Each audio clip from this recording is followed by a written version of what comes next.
13장 전체는 우리가 10절까지밖에 안 읽었지만 이 본문에는 짐승이 두 마리가 나와요. 근데 오늘은 10절까지에 나오는 첫 번 짐승만 살펴보려고 합니다. 오늘은 이 짐승의 모양이 어떤지, 또 이 짐승이 보면은 우리가 읽었지만 권세를 받거든요. 그 짐승이 받은 권세가 무엇인지, 그리고 이 짐승은 과연 누군지, 이것을 우리가 살펴보려고 합니다. 첫 번째 짐승의 모양을 보니까 1절에 내가 보니 바다에서 한 짐승이 나오는데, 이 말씀이 나와요. 사실 이 말씀을 듣는 자들은 당시에 구약을 잘 알고 있는 백성들이라고 그랬어요. 성도들은 이 말씀을 딱 들으면 알아요. 이게 다니엘서 7장에 있는 말씀과 연관이 된다는 것. 그 다니엘서 7장에 보면 여러분 그 성경을 잘 펴고 이렇게 따라와 주셔야 돼요. 7장에 보면 다니엘은 꿈속에서 이제 상징적인 짐승이 나오는 그런 장면을 보게 돼요. 동영상처럼 하늘의 사방에서 네 귀퉁이에서 바람이 큰 바다로 몰려불더니 바다에서 모양이 다른 큰 짐승 넷이 잇따라 나오는 것을 다니엘이 보았습니다. 이 처음 나온 짐승은 사자와 같았고, 그 다음 짐승은 곰과 같았고, 그 다음 세 번째는 표범과 같았어요. 네 짐승이라고 그랬잖아요. 근데 세 짐승이 이렇게 보였어요. 그리고 네 번째로 나온 짐승은 어떻게 뭐라고 묘사할 수 없는 아주 그런 괴물과 같은 짐승이었어요. 그게 다니엘서 7장 7절에 나와요. 지금 요한계시록을 쓴 요한도 바다에서 나오는 그 짐승을 보고 있잖아요. 그런데 다니엘서 7장의 네 짐승과는 달라요. 왜 다르냐면 다니엘서 7장에서는 짐승이 몇이 올라온다고 그랬어요?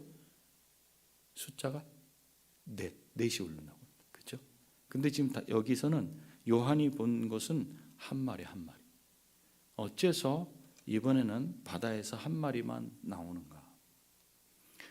지금 이 사도 요한보다 이 다니엘은 한 시대적으로 보자면 한 650년 이전이에요. 650년 이전에 다니엘이 보았던 짐승 넷은 그 순서대로 그것이 제국을 했던 바벨론, 페르시아, 헬라 제국을 가리켜요. 그 후에 세월이 이제 다니엘 때로부터 수백 년이 이렇게 흘러서 요한계시록을 쓴 사도 요한 때에는 그 앞에 세 나라는 이미 모두 사라져 버렸어요. 멸망하고 사라지고 말았어요. 그리고 이제는 넷째 짐승이 의미하는 시대에 이르게 됐어요. 그렇기 때문에 하나님께서 사도 요한에게 이 이상을 보여줄 때는 이미 망해버린 세 나라를 상징하던 세 짐승을 다시 보여줄 필요는 없었을 것입니다. 그래서 마지막 짐승인 네 번째 짐승만을 보여주신 것이라고 이렇게 이해를 할 수가 있습니다. 요한은 이 짐승이 바다에서 올라오는 것을 봐요. 그런데 이 짐승이, 여러분 연상을 해봐야 돼요. 짐승이 갑자기 저기서 이 지평선에서 막 쭉 걸어와 가지고 전체 모습이 한 번에 다 보이는 게 아니에요. 한꺼번에 등장하지 않는다는 거예요. 처음에는 뿔만 보여요. 뿔밖에 볼 수가 없는데 10개의 왕관을 뿔에 쓰고 있었어요.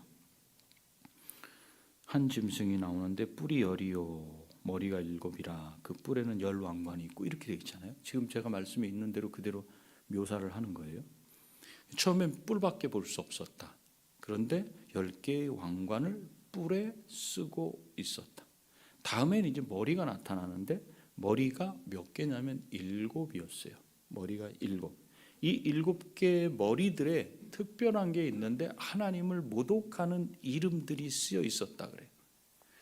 다니엘서 11장 36절에도 나타나는데 그 왕은 자기 마음대로 행하며 스스로 높여 모든 신보다 크다 하며 비상한 말로 신들의 신을 대적하며, 이렇게 하나님을 대적하는 모독하는 이런 이름들이 머리에 쓰여 있었다.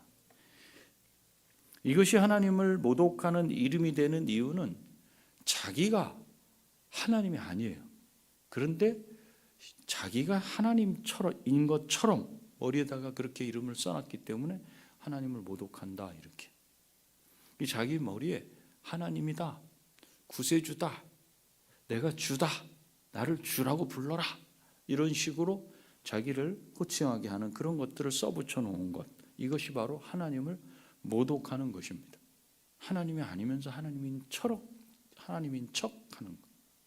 이 시대도 똑같죠. 하나님이 아닌데 자기가 하나님인 척.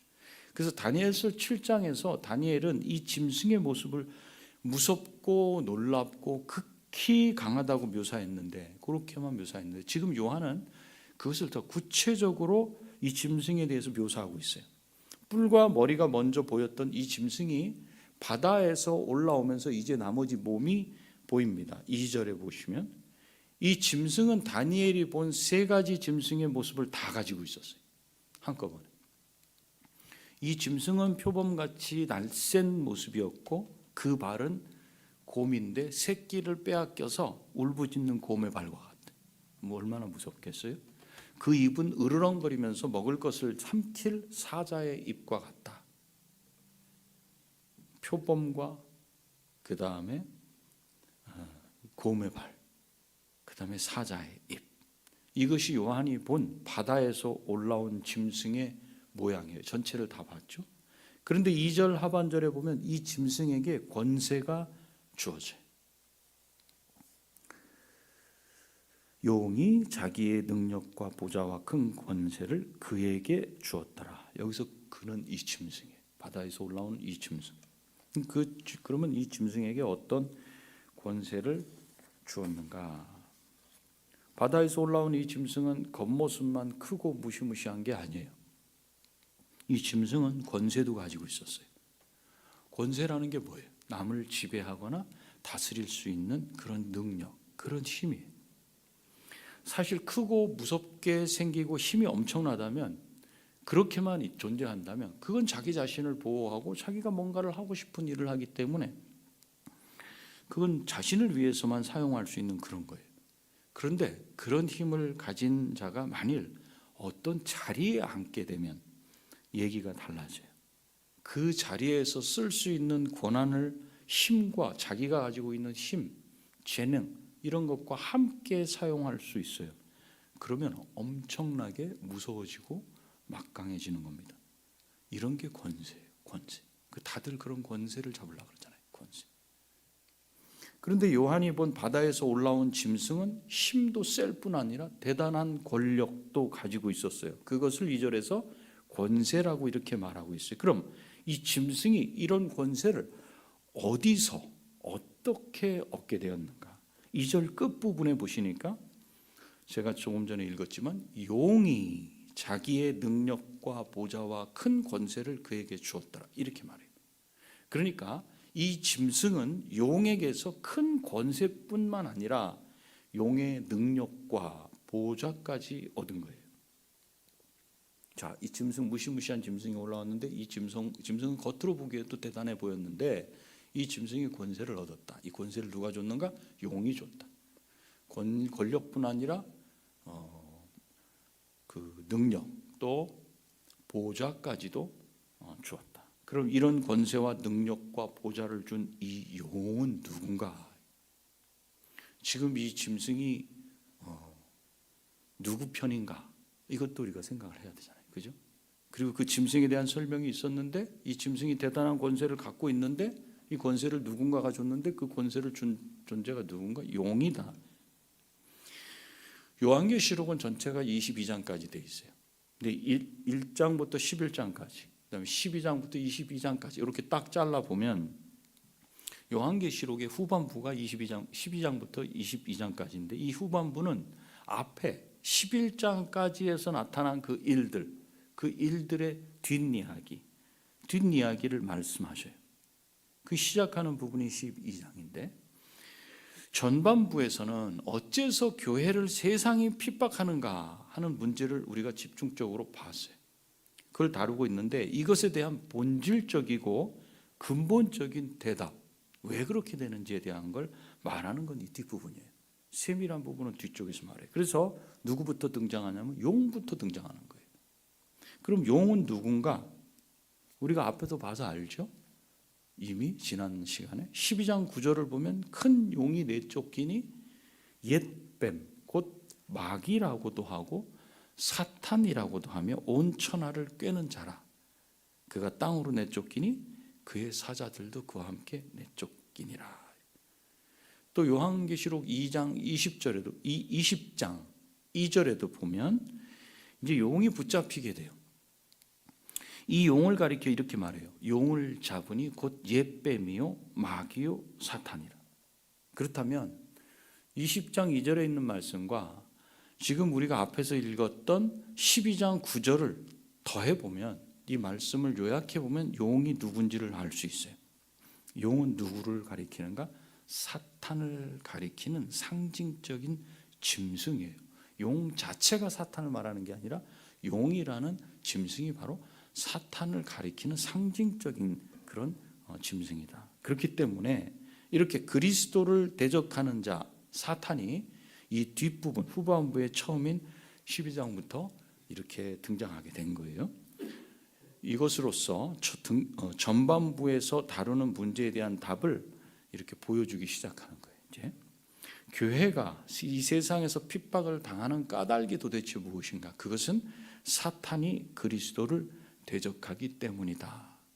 그리고 용으로 나타나는 짐승이 교회를 공격하는 데 사용하는 수단이 바로 오늘 본문의 어마무시한 그런 어떤 짐승이라는 것을 말해줘요.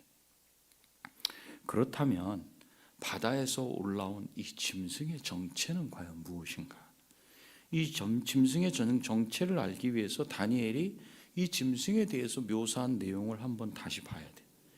다니엘은 자신이 보았던 넷째 짐승의 모습을 이렇게 묘사하는데, 다니엘서로 가볼게요. 7장 7절. 다니엘 7장 7절.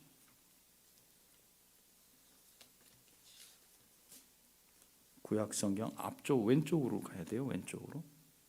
네, 단이라고 되어 있어요. 단.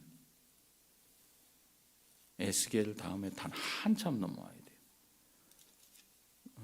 제 성경으로 1246쪽.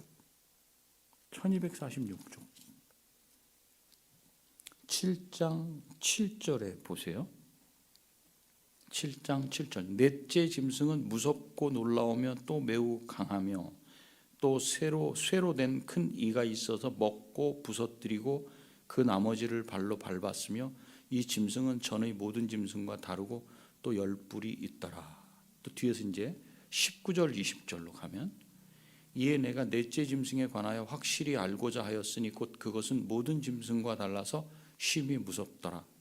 그 이는 쇠요 그 발톱은 노시니 먹고 부서뜨리고 나머지는 발로 밟았으며 또 그것의 머리에는 10뿔이 있고, 이렇게 됐죠. 이렇게 볼 때 다니엘이 본 넷째 짐승의 겉모습은 머리에 10뿔과 쇠로 된 이가 쇠, 노스로 된 발톱을 지녔습니다. 그러면 사도 요한이 오늘 본문에서 본 넷째 짐승의 모습은 어때요? 다니엘이 묘사한 것보다는 조금 더 자세하면서 다니엘이 묘사하지 않았던 내용이 여기 포함이 돼 있어요. 두 부분을 비교하면 알 수 있는데요. 어떤 것인지 한번 보겠습니다. 우선 뿔이 10개라는 것은 같습니다. 그죠? 10뿔. 그런데 이 뿔에 왕관이 있어요. 왕관. 근데 1절 끝에, 요한계시록 13장 1절 끝에는 그 뿔들 위에 10개의 왕관이 있는 것은 2절 후반절에서 보는 13장 2절 후반절에서 보는 대로 용이 자기의 보좌를 짐승에게 주었기 때문에 갖게 된 왕관이에요. 여기서 보좌를 줬다 그랬는데 보좌는 왕이 앉는 의자입니다. 이 짐승은 용에게서 왕의 직위를 받은 겁니다. 7장과 달라요, 이게. 그래서 짐승의 뿔마다 왕관을 갖게 된 겁니다. 그런데 사도 요한은 13장 2절에서 다니엘이 묘사하지 못한 것까지 자세히 묘사합니다. 발톱만 전에는 묘사했는데 발도 곰의 발이고 입은 사자의 입을 가졌다. 그렇게 생긴 표범이다. 이렇게 묘사해요. 그런데 크게 다른 점이 하나 있는데 그게 뭐냐면 머리가 7이다. 그럼 그 후에 머리가 6개가 더 생긴 것인가? 전에는 짐승의 머리가 하나 있어요. 근데 지금은 7개예요. 그럼 과연 같은 짐승인가? 그때 묘사했던 짐승과 이 짐승이 같은가? 이것을 알기 위해서는 이 짐승이 과연 누구를 닮았는지 살펴보면 좋을 것 같아요. 이 짐승 외에 머리가 7개고 뿔이 10개인 존재가 있는가? 지금 여기서 묘사하고 있는 짐승 외에 요한계시록 12장 3절에 나오는 용의 모습을 한번 봅니다. 12장 요한계시록 12장 3절.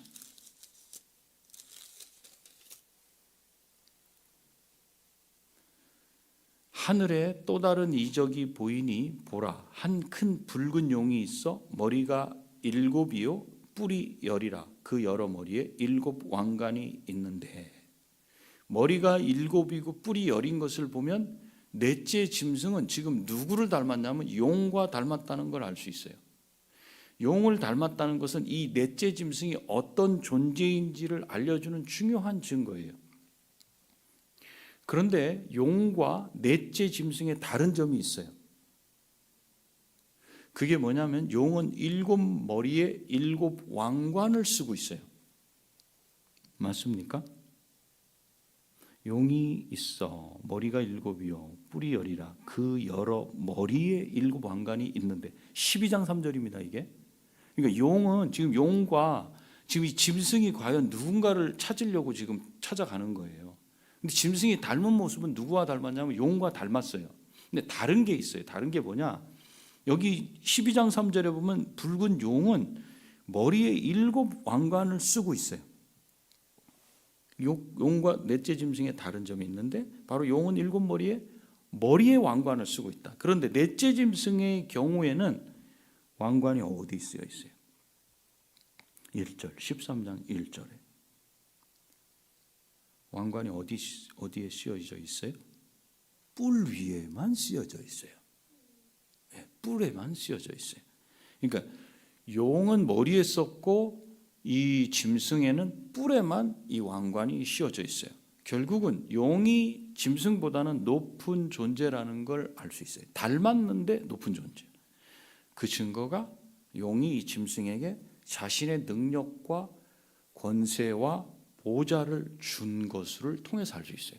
그러니까 이 용은 이 짐승보다는 높은 존재예요. 그래서 왕관을 머리에 쓰고 있는가 하면 이 짐승은 뿔에만 쓰고 있고, 또 권세와 능력과 보좌를 이 용이 짐승에게 주었기 때문에 이 용이 짐승보다 높은 존재다. 우리가 앞에서 살펴본 대로 용은 누구를 가리키는 존재라 그랬냐면 사탄을 가리키는 존재라 그랬죠. 그러면 사탄은 어떤 존재인가? 사도 바울이 에베소서 2장 2절에서 하신 말씀을 우리가 한번 참고로 보면, 그때 너희는 그 가운데서 행하여 이 세상 풍조를 따르고 공중의 권세 잡은 자를 따랐으니 곧 지금 불순종의 아들들 가운데서 역사하는 영이라, 이렇게 말씀해요. 사탄을 누구라고 말하냐면 공중의 권세 잡은 자다, 이렇게 말씀해요. 이 말이 무슨 뜻이냐면, 사실은 예수님의 말씀에서도 우리가 쉽게 알 수 있는데, 예수님은 요한복음 12장 31절 또 14장 30절 사탄을 가리켜 이렇게 말씀했어요. 이 세상의 임금이다, 이 세상의 통치자다, 이렇게 말씀하셔요. 그러니까 공중의 권세를 잡았다라는 걸 예수님은 이 세상의 통치자다, 임금이다, 이렇게 말씀하셨으니까, 사탄은 짐승에게 자기에게 버금가는 그런 권세와 능력과 왕좌를 마음대로 줄 수 있다는 거예요. 그러면 그는 무엇을 다스리는가? 세상을 다스려요. 세상. 다시 본문 13장 2절로 후반절로 돌아오면, 용은 바다에서 나온 이 짐승에게 어째서 자기의 능력과 보좌와 큰 권세를 주었는가? 오늘 본문 7절에 보면 이 짐승은 용에게 권세를 받아서 하는 일이 있어요. 7절 한번 보세요. 7절 읽어볼까요? 시작. 또 권세를 받아 성도들과 싸워 이기게 되고 각 족속과 백성과 방언과 나라를 다스리는 권세를 받으니, 이렇게 되어 있죠. 이 짐승이 용에게서 권세를 받아서 하늘이 본과 성도들과 싸워요. 그래서 이겨요. 그러면 어째서 용은 자신이 직접 싸우지 않고 짐승으로 하여금 싸우게 했을까? 용이 이 짐승을 맞이하려고 어디가 있었냐면 바다, 그리고 바다 모래에 가서 서 있었어요. 그게 이제 17절에 나왔던 거예요. 용은 자기 대신 교회를 공격하는데 자기의 부하를 사용하는 겁니다. 용은 이미 하늘에서 그리스도에 대항하여 싸웠어요. 그래서 12장, 우리가 봤던 12장, 요한계시록 12장 7절 9절에서는 이렇게 말해요. 하늘에 전쟁이 있으니 미가엘과 그의 사자들이 용과 더불어 싸울세. 계시록, 요한계시록으로 가야 돼요. 요한계시록 12장, 용과 그의 사자들도 싸우나. 요한계시록 아까 봤던 대로 12장으로, 아니 뒤쪽으로 가야죠. 뒤쪽으로. 그렇죠. 제일 뒤쪽으로. 12장 7절에서 9절 다시 읽습니다. 7절, 하늘에 전쟁이 있으니 한참 가야 돼요. 요한계시록 찾았어요? 12장.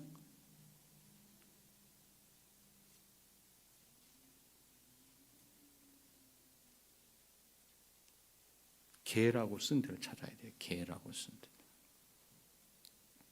요한계시록 12장 한번 7절에서 9절까지를 여러분 한번 12장 7절 9절 한번 보시기 바랍니다.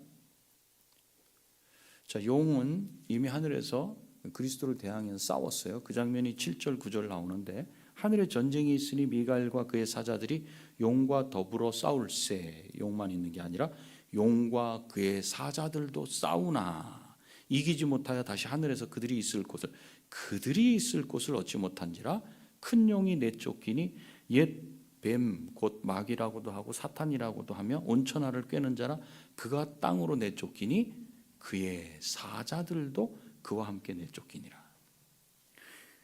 자, 용이 땅으로 내쫓기자 그 다음에 어떻게 했어요? 남자를 낳은 여자를 박해했다 그랬죠. 12장 13절.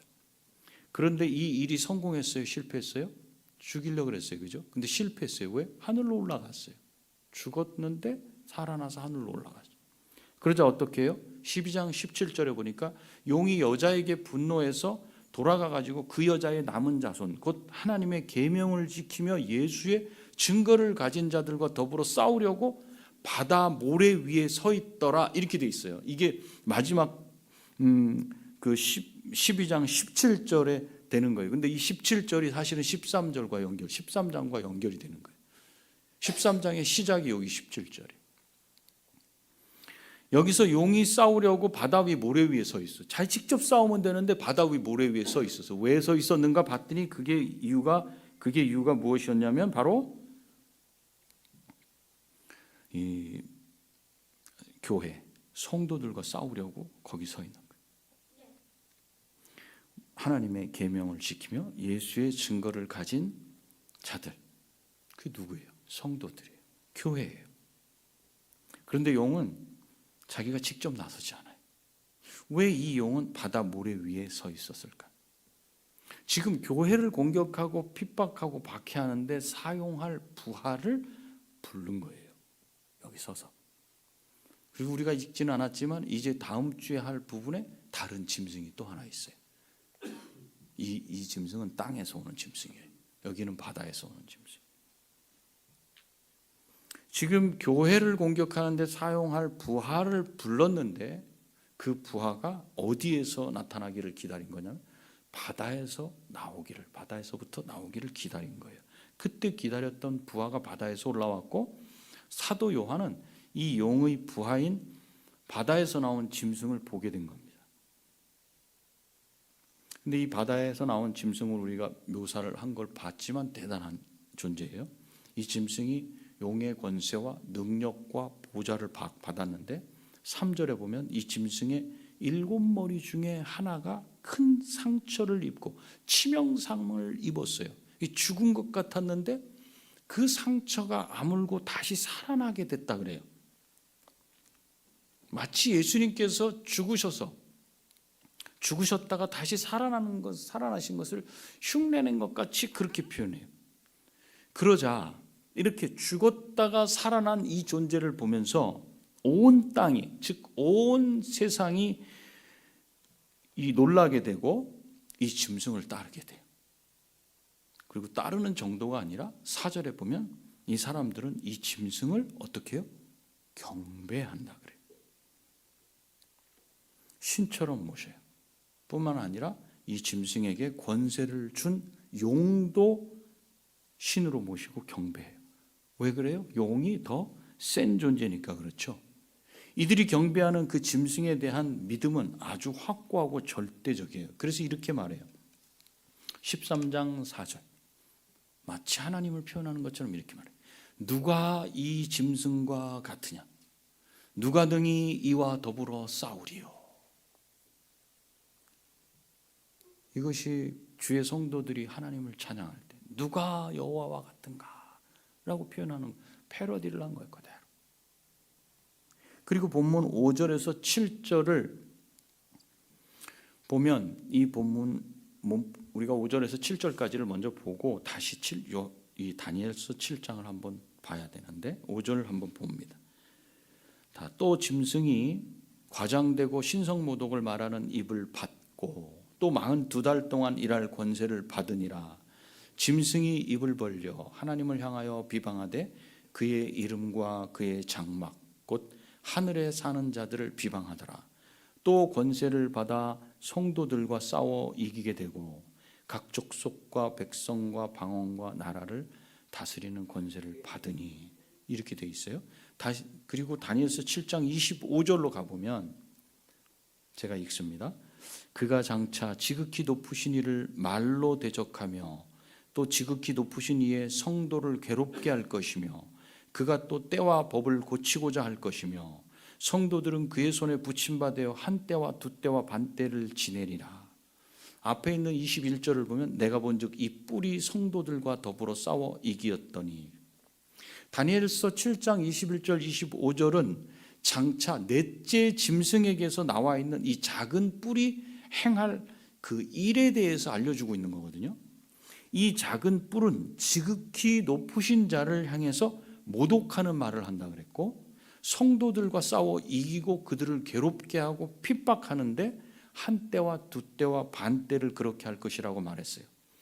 그런데 오늘 13장 5절에서 7절 내용은 다니엘서 7장에서 이 작은 뿔이 행할 일이 어떻게 이루어지는지 구체적으로 자세하게 말씀한 거예요. 이렇게 연결이 돼서. 따라서 5절 처음에 짐승이라는 것은 결국 누구를 가리키는가? 이 작은 뿔을 가리키는 거예요. 이것이 1절에서 나온 바다에서 나온 짐승이에요. 이 작은 뿔은 넷째 짐승에게 속해 있기 때문에 이 짐승의 특성을 갖고 있으면서 동시에 작은 뿔 자체의 그 특징을 갖고 있어요. 그래서 다니엘서에서 한 때와 두 때와 반 때를 여기서는 42달이라고 표현했고 계산하자면 3년 6개월이라고 그랬어요. 작은 뿔이 성도들을 지배하는데 영영토록 지배하는 게 아니라 정해진 어떤 기간 동안만 그렇게 할 수 있다는 걸 말해요. 그리고 5절에서 7절까지에 보면 받았다는 말이 4번 나와요. 5절에서 7절에 보시면 5절에 입을 받고 말하는 입을 받고 권세를 받으니라 2번 나오죠. 7절에 또 권세를 받아 끝에 각 족속과 백성과 방언과 나라를 다스리는 권세를 받으니 이렇게 돼 있어요. 그렇죠? 여기 받았다는 말이 4번 나오는데 어떻게 받게 되냐? 누가 줬으니까 받았죠.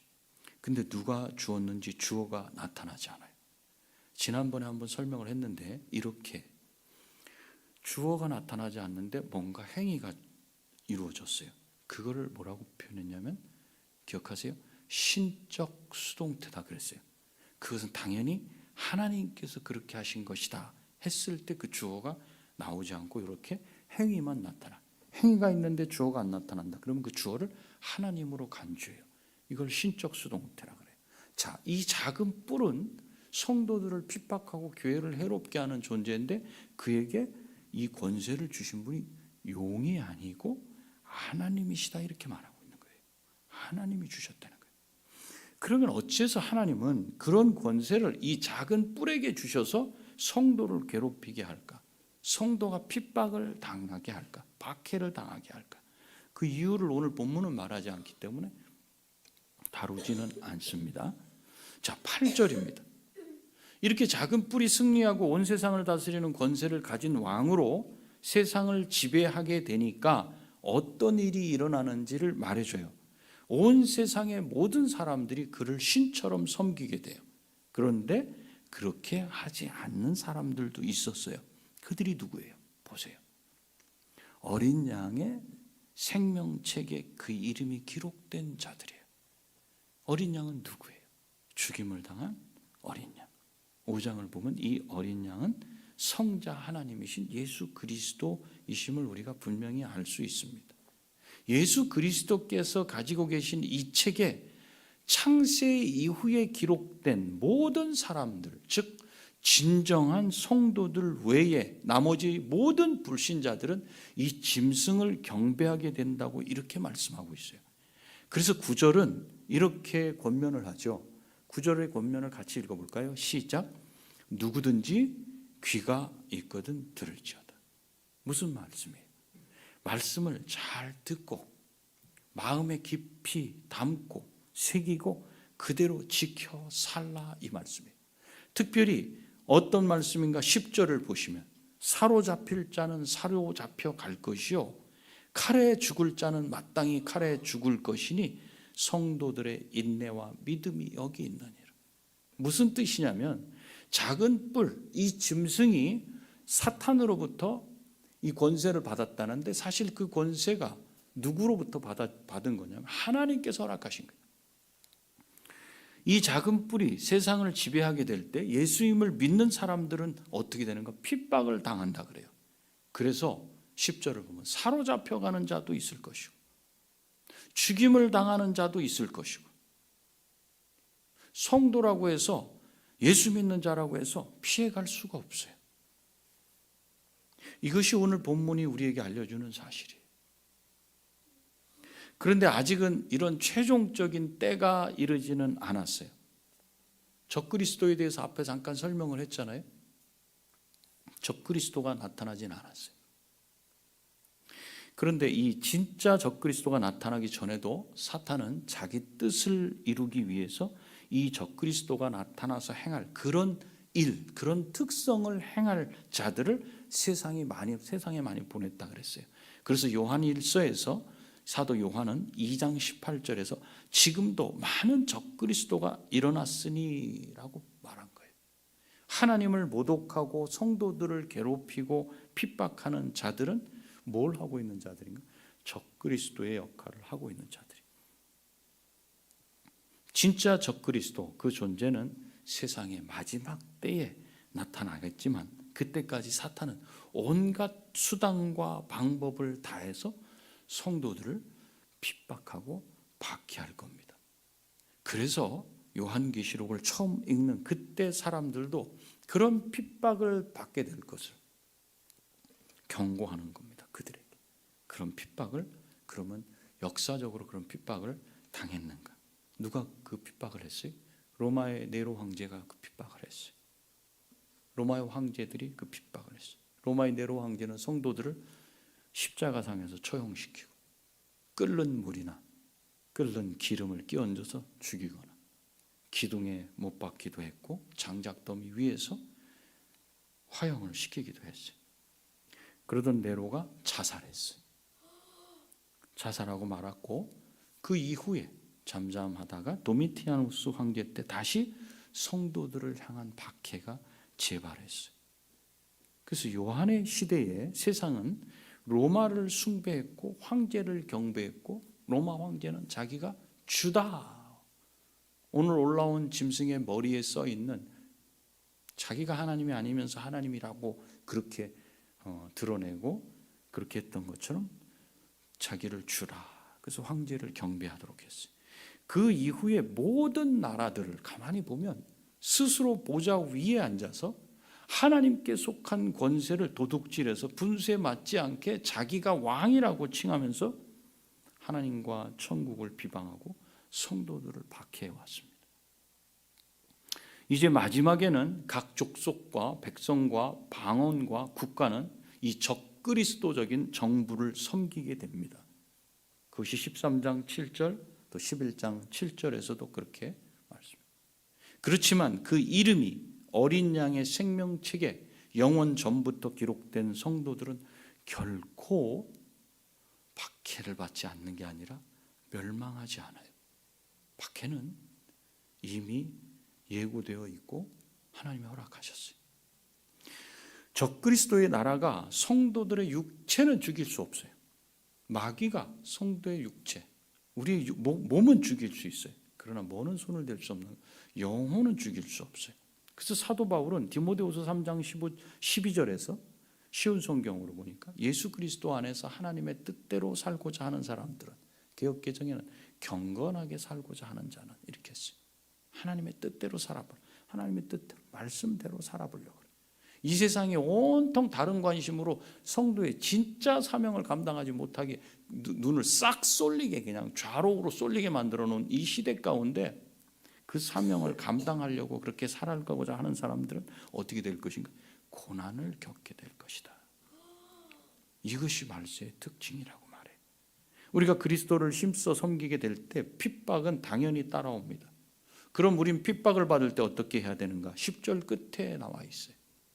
인내와 믿음. 인내와 믿음. 하나님께서 짐승에게 허락하신 권세예요. 비록 세상이 교회를 핍박하고 무력을 사용한다고 해도 하나님께서 그것을 다 갚아주실 날이 올 것이기 때문에 이걸 아는 성도는 견딜 수 있어요. 무엇을 가지고? 믿음을 가지고. 알지 못하면 그저 경배를 하게 될 겁니다. 세상은 이리저리 휩쓸려서 뭔가 한쪽에 속해가지고 그냥 그렇게 살게 될 겁니다.